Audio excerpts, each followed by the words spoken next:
हम बोलते हैं मुझे इसका जेरोक्स करवाना है, और हमको लगता है जेरोक्स करवाने का मतलब फोटोकॉपी, और जेरोक्स वर्ड इतना ज़्यादा हम यूज़ करने लगे कि हम लगता है फोटोकॉपी ही उसका सिनोनिम है।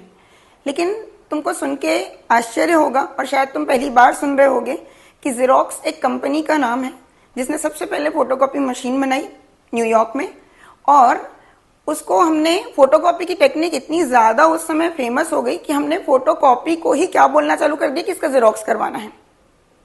आज मैं ये क्यों बोल रही हूँ, क्योंकि कभी कभी हम कुछ चीज़ों को इतना आसान करने के लिए जब यूज़ करते हैं तो वही उसका एक फेमस नाम बन जाता है। जैसे आज मैं बोल तो ज़रूर रही हूँ कि हम बोहर कॉन्फ़िगरेशन सीखेंगे, लेकिन at the end of video मैं तुमको बताऊंगी कि ये क्या वाकई में बोहर कॉन्फ़िगरेशन है या इसका कुछ और नाम भी है। तो फिलहाल हम इसको देखते हैं। देखो, जैसा हमको पता है कि एक एटम के पास दो पार्ट होते हैं, एक न्यूक्लियस और दूसरे इलेक्ट्रॉन। हम ऐसा बोलते हैं कि एक न्यूक्लियर पार्ट है और एक एक्स्ट्रा न्यूक्लियर पार्ट है, क्योंकि एटम के पास तीन पार्टिकल होते हैं, इलेक्ट्रॉन, प्रोटॉन और न्यूट्रॉन। और हम जानते हैं कि प्रोटॉन और न्यूट्रॉन न्यूक्लियस के अंदर रहते हैं, तो उसको बोल दिया जाता है न्यूक्लियर पार्ट। तो फिर जो एक्स्ट्रा न्यूक्लियर पार्ट है, जिसमें हम बोलते हैं कि इलेक्ट्रॉन रिवॉल्व कर रहे हैं just like planet revolve around the sun, तो उसको हम बोलते हैं वहां पे ये इलेक्ट्रॉनिक पार्ट या एक्स्ट्रा न्यूक्लियर पार्ट। एक न्यूक्लियर पार्ट और एक एक्स्ट्रा न्यूक्लियर पार्ट, ठीक है। तो एटम के दो पार्ट हुए, एक न्यूक्लियस और एक एक्स्ट्रा न्यूक्लियर पार्ट, जिसमें कौन घूम रहे हैं, इलेक्ट्रॉन, ठीक। इसको सबसे पहले बताने वाले कौन थे, बोहर, जिन्होंने बोला था कि एटम के पास ये न्यूक्लियस है जिसमें देखो प्रोटॉन न्यूट्रॉन तुमको दिख रहे हैं, और ये चारों तरफ इस तरीके से उन्होंने बोला फिक्स्ड एनर्जी वाले सर्कुलर पाथ होते हैं, और इन पाथ को ही हम बोलते हैं ऑर्बिट, जिनमें इलेक्ट्रॉन क्या कर रहे हैं, रिवॉल्व। तो अगर कोई बोले ऑर्बिट क्या है, तो हम यही डिफाइन करते हैं बच्चे कि फिक्स्ड सर्कुलर पाथ। ये फिक्स क्यों बोला जा रहा है, क्योंकि इनको डिस्क्रीट ऑर्बिट, क्योंकि एनर्जी इनकी फिक्स होती है, तो fix circular path around the nucleus in which electron revolves, ठीक है, इनको हम ऑर्बिट बोलते हैं। अब ये जो ऑर्बिट है, इनका रिप्रेजेंटेशन हम कैसे देते हैं, तो फर्स्ट शेल का नाम के रखा गया है, जो पहला शेल है उसको हम के बोलते हैं, देन सेकेंड एल, एम और एन, मतलब पहला शेल के होगा। अब इनकी कैपेसिटी भी फिक्स होती है, मतलब ये जो इलेक्ट्रॉन अकोमोडेट करते हैं अपने अंदर, वो कितने इलेक्ट्रॉन अकोमोडेट करते हैं, तो देखो first electron 2, then 8, then 18, then 32, ये 32 होगा यहाँ पर, ये जो है ना 32 होगा, देन 70, यहाँ 50 आएगा और उसके बाद 72 आएगा। मतलब तुमको कॉन्सेक्यूटिव दिखाते जा रहे हैं कि हम आगे बढ़ते जा रहे हैं, तो नंबर ऑफ इलेक्ट्रॉन बढ़ते जा रहे हैं। तो इसके लिए भी एक फॉर्मूला है। क्या फॉर्मूला है, देखो, मतलब यहाँ पर जो हम देखें, ये देखो, ये के शेल की बात करें तो के में 2 आएंगे, देन एल में 8 और एम में 18, एन में 32, ओ में 50 एंड पी में 72।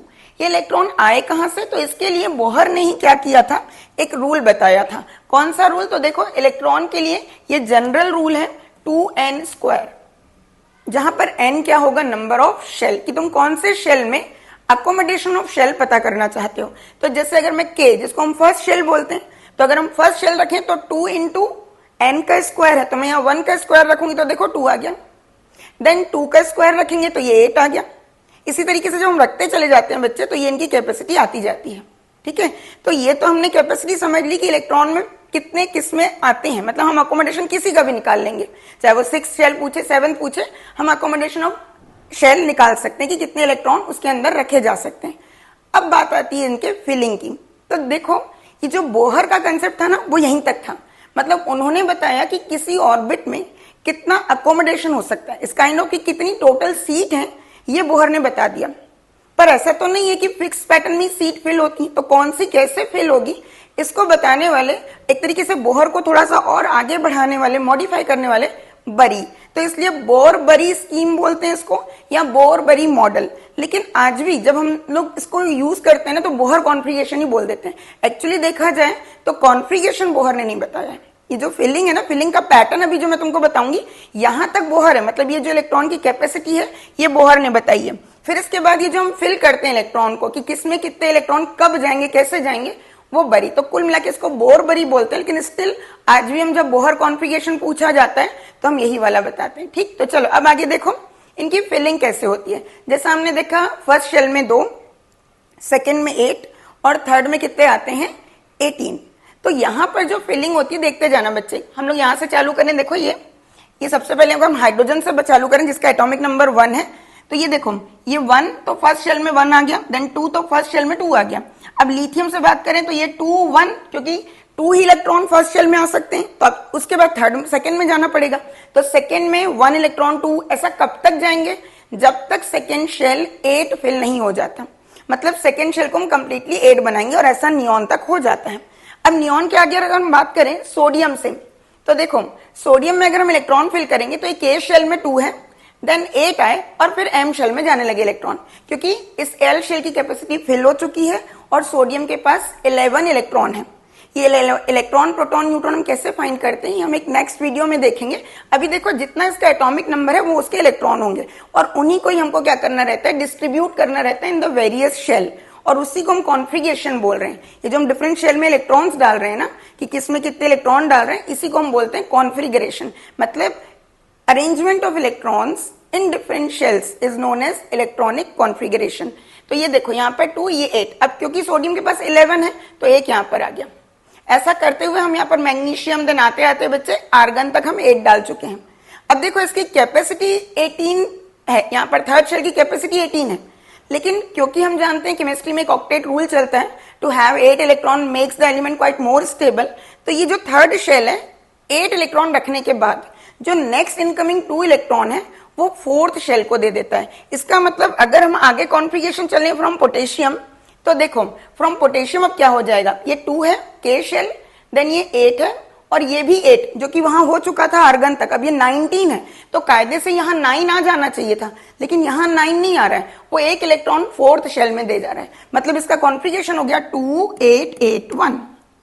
अब ये सेम चीज चलेगी कैल्शियम के साथ भी, तो यहां पर देखो ये हो गया 2 8 8 2 हो गया।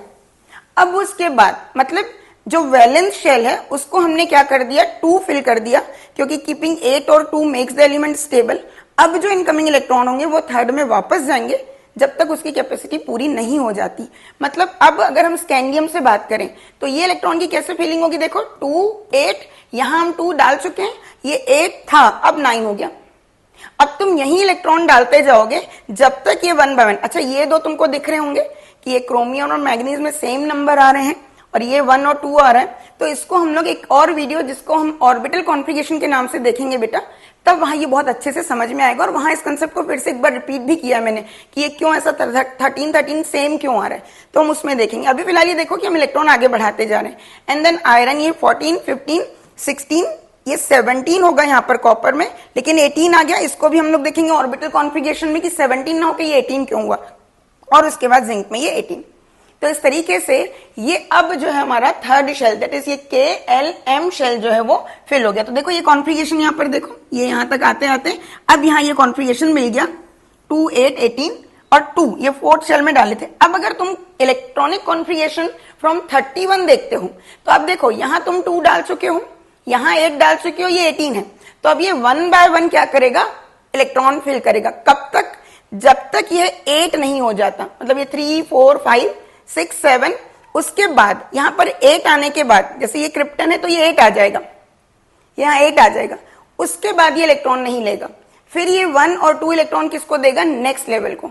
मतलब अगर हम इस कॉन्फ़िगरेशन के अरेंजमेंट को, बोरबरी के कॉन्फ़िगरेशन को समझे तो देखना इस पिक्चर से तुमको काफी कुछ क्लियर हो जाएगा। देखो ये क्या लिखा हुआ है, के शेल लिखा हुआ है, ये L लिखा हुआ है, ये M, ये N, ये O और P। ऊपर सबकी कैपेसिटी लिखी हुई है, ये देखो सबकी यहाँ पर कैपेसिटी लिखी हुई दिख रही होगी। ये देखो ये इनकी कैपेसिटी है 2 8, ये इनकी मैक्सिमम कैपेसिटी है बेटा। ये कितने इसमें आ सकते हैं। अब देखो इसमें 2 इलेक्ट्रॉन जाते हैं, 2 तो हमेशा बिना किसी डिस्टर्बेंस के बोल सकते हो, किसी ब्रेक के, वो डायरेक्ट जाते हैं। ये भी 8 गए। अब ये M शेल में 8 इलेक्ट्रॉन गए, है कैपेसिटी 18 की, लेकिन ये 2 इलेक्ट्रॉन पहले यहां देगा, उसके बाद ये वापस यहां जाएंगे इलेक्ट्रॉन। 2 देने के बाद यहां 18 तक इलेक्ट्रॉन आते ही रहते हैं। जैसे ये 18 हो गया तो अब तो ये अपनी कैपेसिटी का फुल हो चुका है। अब इलेक्ट्रॉन वापस इस शेल में जाते हैं, मतलब फर्दर 6 इलेक्ट्रॉन यहां और जाते हैं, ताकि ये 2 से क्या बन जाए 8। देखो इसकी कैपेसिटी 32 है ना, लेकिन ये 8 के बाद ये क्या करेगा, अपने 2 इलेक्ट्रॉन नेक्स्ट किसको देगा, next level that is O को। अब जैसे ये 8 हो गया तो ये, क्योंकि यहाँ 2 इलेक्ट्रॉन है तो ये धीरे धीरे करके अपनी कैपेसिटी को फिल करेगा। तो ये 8 से अब ये 18 होगा बेटा, यहाँ जो है ना ये 18 हो जाएगा। 8 के बाद ये 18 होगा, मतलब 1 बाय 1 बाय 1 इलेक्ट्रॉन लेता रहेगा जब तक ये 18 नहीं हो जाता। जैसे ये 18 हुआ ना, इसके बाद ये फिर इलेक्ट्रॉन इसको देगा। कब तक, जब तक ये 8 नहीं हो जाता।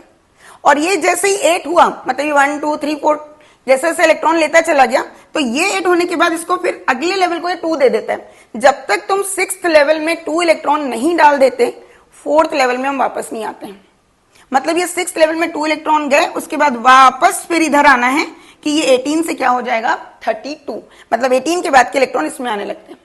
अब ये जैसे ही 32 हुआ तो ये 8 से हो जाएगा 18, ये 8 से क्या हो जाएगा 18, ये 18 हुआ तो ये क्या हो जाएगा अब आगे चल के 8, और ये जैसे ही 8 हुआ तो ये आगे क्या हो जाएगा 2। मतलब तुमको एक याद रखना है कि जस्ट लाइक कि मैं ये बोल दूं कि जो ऑर्बिट होते हैं जैसे ही उनकी अकोमोडेशन बढ़ता चला जाता है तो वो एक पर्टिकुलर नंबर के बाद एक किटकैट ब्रेक लेते हैं, उसके बाद वो फिल करते हैं। मतलब 8 इलेक्ट्रॉन आने के बाद वो अपने नेक्स्ट लेवल में 2 इलेक्ट्रॉन डाल देते हैं, उनको 2 देने के बाद ये अपने आप को फिर 18 तक फिल करते हैं। ठीक है, 18 तक फिल करते हैं, फिर वो जिसको 2 दिए थे उसको 8 देते हैं, लेकिन जैसे ही वो 8 हुआ तो वो पहले अपने नेक्स्ट वाले को 2 दे देता है। उसके बाद जिसको हमने 18 बनाया था वो जा सकता है टिल 32। जैसे ये 32 हुआ तो 8 के बाद ये ब्रेक आता रहता। तो इस तरीके से ये orbit 1 by 1 keeping their configuration 8, 18, 2 ये कॉन्फिगरेशन को फिल करते हुए आगे बढ़ते हैं। ठीक है बच्चों।